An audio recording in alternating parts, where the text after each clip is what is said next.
May sasabihin ako sa'yo. Ano ba yan, Mare? Nakakahiya, pero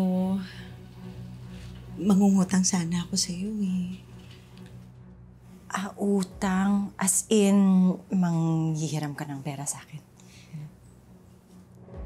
Maliit lang naman. Magkano ba? 150 lang.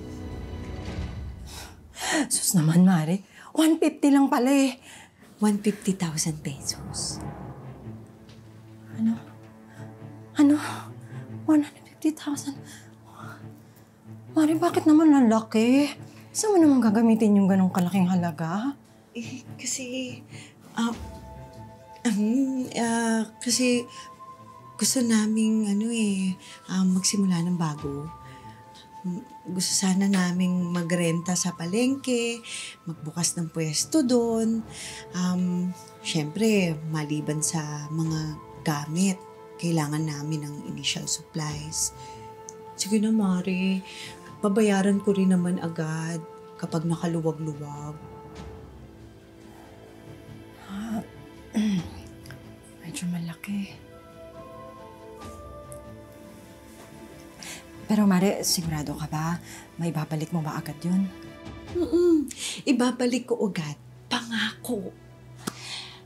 Pero okay lang ba na installment? Para hindi mabigat.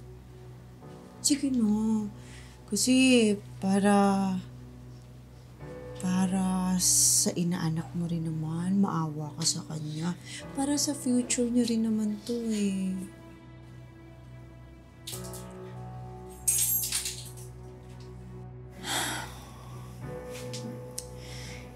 Sige na nga, Mare. Pahihiramin kita. Pero sa atin na lang to, ha? Huwag mo na ikwento sa iba.